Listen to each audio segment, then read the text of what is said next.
I think that a lot of people don't understand that it's all of the challenges and struggles that's going to make them, it's either going to make or break them.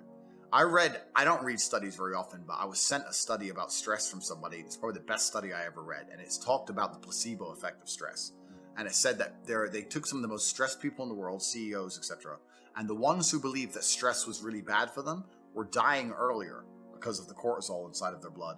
And they said stress was really bad for them, they were having heart attacks. But the ones who believed that stress was good for them and it made them perform, I perform under pressure, stress is good for me, they were living longer. So the same drug inside of their blood, how they framed it inside of their mind had different effects on their body.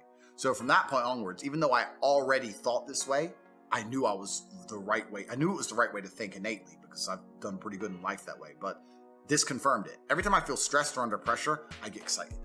I hate to not be stressed. I wake up and I'm like, everything's fucked. Good. Yes. Like that's just how I am, right?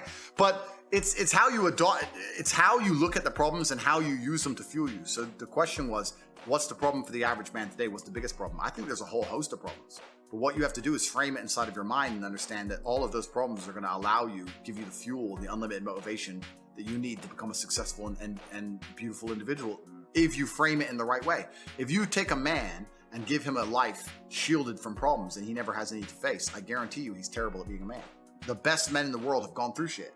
That's why women love scars, because it didn't kill you. That's the whole point of it, right? So the best thing you can do as a man is look and go, okay, this is hard, this is hard, this is hard, this is hard. I feel negative because these are all so difficult. I'm struggling with X, Y, Z. Let me internalize all of that and turn it into a superpower. Let me become genuinely uncomfortable with my situation in life and go and fix things. Because like I said, the universe is absolutely and utterly very giving. And if you truly hated being in the position you were in, you wouldn't be there very long. Yeah. So I think that the number one problem with the world today and the biggest problem that men face isn't the problems themselves. It's just the way that they are been taught to mentally frame issues. People think when bad things happen to them that somehow they're a victim to the universe and bad things only happen to me and this is so terrible. They don't understand that bad things happen to everybody, and the most successful person you know had all those, probably maybe even worse, at least the same bad things happened to them. They just framed it differently and used it. That's the difference. So I don't pray for an easy life. I pray for a life of difficulty that allows me to become a better and better person. I pray to become more competent to handle problems. I pray to put myself in a position where if the mass media machine attempts its very best to destroy my life, I can laugh and smile from my villa in Dubai. This is who I pray to become. I don't pray that nobody hurts me. I pray to be able to fight. So it's just a different mentality. I think a lot of people build their mindsets around trying to feel good. So that's why we were talking earlier about people who want to ignore the idea of personal responsibility or self-accountability because they feel better if they pretend it's not a real thing. They feel better if they pretend everything's someone else's fault.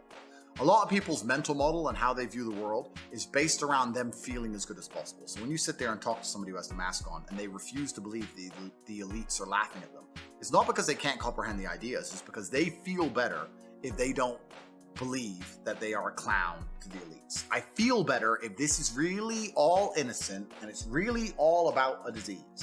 So people are they're basing their mindsets around trying to feel good. I have always tried to base my mindset around absolute competence regardless of how I feel. And there are certainly disadvantages to that. There are times you're going to be a lot more pessimistic, or you're going to be a lot more stressed, or a lot more, pissed off about certain things than others. Yeah, that can be seen as a downside. But like I said, I use all of those things for unlimited motivation to propel my endless upward trajectory. But if you construct a mindset that allows you to be as competent as possible, as opposed to feel any different or feel better, then you're going to naturally come to the conclusions I've come to.